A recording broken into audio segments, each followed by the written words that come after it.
Hi, my name is Renee Aram, and I want to welcome you to the Addicts Loop. I created my website, theaddictsloop.com, and wrote my book, The Addicts Loop, to describe in detail the unconscious mechanics of codependence and addiction. Now, this is a new model of addiction and codependence you haven't seen before. And for the first time, I'm going to show you the root cause of both codependence and addiction. So what is codependence really? If you research the word or even Google it, codependence or codependency, you'll find lots of symptoms, but no root cause. You'll find that we mysteriously inherit it and learn it during childhood and then take it into our adult relationships where we become obsessed with certain personalities, but not others. So what do we actually inherit from codependence? And what do we learn during childhood that we take into our adult relationships and become obsessed with certain personalities? The relationship starts great, feels like a drug high, and then transitions into a bad hangover. Why do we keep finding that same painful relationship over and over, expecting different results? Before I break down the root cause of codependent relationships, I want to discuss three words: conscious, subconscious, and unconscious. Hopefully we all know what conscious is. Subconscious could be your phone number, your street address. You're not thinking about it right now. But if someone asked you, you could pull it up from your subconscious. Unconscious, absolutely no awareness. Remember that word. I'm going to use it a lot. Unconscious, no awareness. I have found every codependent destructive trait can be in these two roles that I've named the controller and the dependent. Okay, now the thing about these two roles, they are in the unconscious. You have no awareness of them. And they come from the same stem, but they separate. So they both can experience a lot of the behavioral traits of codependency, of codependence. They'll both feel less than. They both feel needy. They both can be vulnerable. They can feel isolated. But these two roles rescue each other. They're on a rescue mission that every time fails, and I'll show you.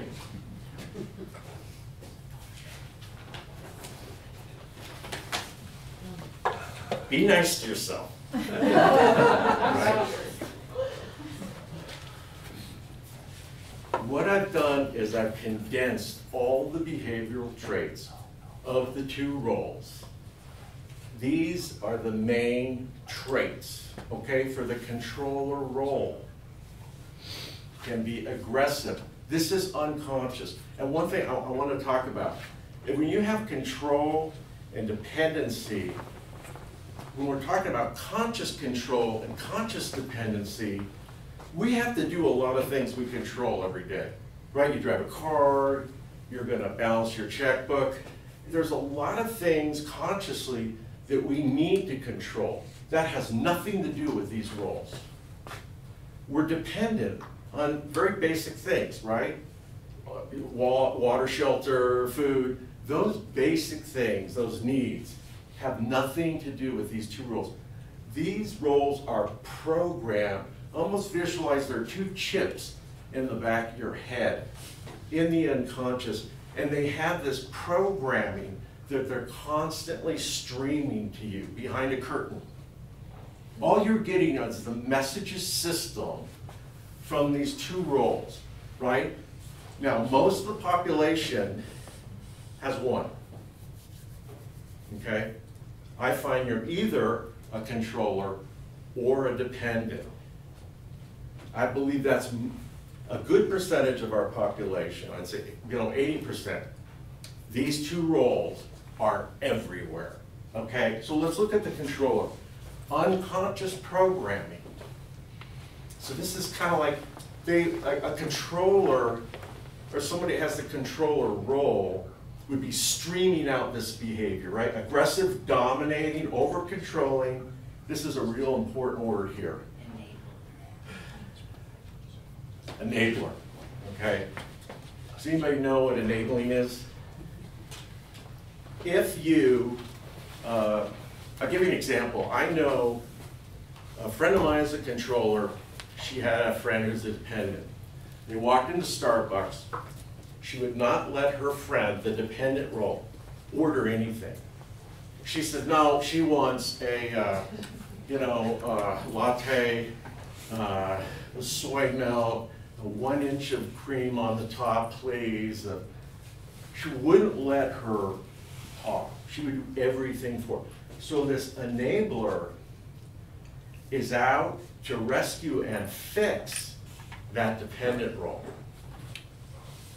Okay, and the enabling, because it's in the unconscious, has no sign, no stop signs. There's no measurement. It just keeps going. It goes into like a bottomless pit. Runs the show, seeks to rescue the dependent. So the controller role can feel depressed, needy, broken, unlovable, but the controller role doesn't stay there. The controller role rises up out of its pain to rescue, enable, and lead the dependent role. Now, it would make sense that presidents, CEOs, and generals, managers could have inherited the controller role. That may be true, but a homeless person pushing a shopping cart and screaming directions at pedestrians could have the controller role as well. The dependent role. Okay, the main programming, the unconscious programming of the dependent role, passive-aggressive, needy, broken, entitled. Does everybody know what entitled is? Entitlement. So I'm just going to get really fast. A friend of yours comes over. They have that dependent role. Man, I need a place to stay for the night. I'm really out. They got the big puppy eyes. You feel for them. They're like the little puppy showing up at the door in the rain. Come on in. Come on in, right? So, dependent role comes in, stays the night. Say the controller goes to work the next day, comes home. Dependent has her feet up on the coffee table, is eating everything in the fridge. Right? And they're like, hey man, you're out of ice cream.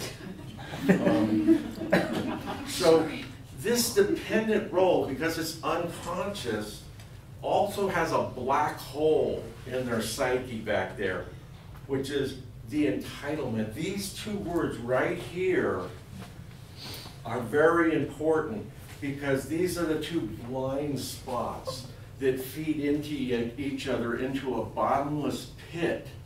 There is no measurement. The controller will continue to enable and not know that they're hurting the dependent role. The dependent role will be that bottomless pit. Take care of me. Help me. And for going and going. Again, another abyss pit. So they kind of go down into, so this blind spot is where a lot of damage is done here. And I'll show you later on, but I believe these two are the core of addiction. The dependent, a people pleaser. The dependent role will people please, and that means saying yes when you mean no. Because the dependent's job here is to people please the controller so that the controller feels powerful and in control. Even if they disagree with what's going on, they will agree. The dependent role will morph into whatever the controller role wants them to be. Okay, and then baits controller to rescue them. It makes sense. The dependent role personality can make someone shy, introverted, and passive. That can be true, but presidents, generals, CEOs, and managers can inherit the dependent role also. This is the rescue mission between the unconscious controller and the unconscious dependent. I'm going to show you both roles, say both roles, idle in the unconscious. Okay? The controller rises up out of their low self-esteem, pulls the dependent role up to the fix. This connection is a fix. It's like a biochemical fix. It's a high. The controller gets their strength and their high from rescuing the dependent, and the dependent feels safe, secure, rescued, and connected. This creates the not only psychological high, but the biochemical high in the two roles. Now, after this happens, every time there's a dark side of the moon here that they don't see. And that is both roles are betrayed, rejected, and abandoned, and they fall back to their default setting. Codependence just doesn't destroy our intimate relationships. We inherit the codependent role, and it gets charged like a battery during childhood from our family and role models. And then we recreate the pain over and over in our friendships, our family, our work relationships, and love interests. A lot of people ask me, can you inherit both codependent roles? And the answer is yes. I'll show you that in a future video. I'll also be showing you the unconscious mechanics of the Addicts loop. I'll show you how codependence and addiction travels through our family generation to generation. And for the first time, I'm going to break down the root cause and unconscious mechanics of addiction. My name is Renee Aram, and this is the Addicts Loop. Until next time.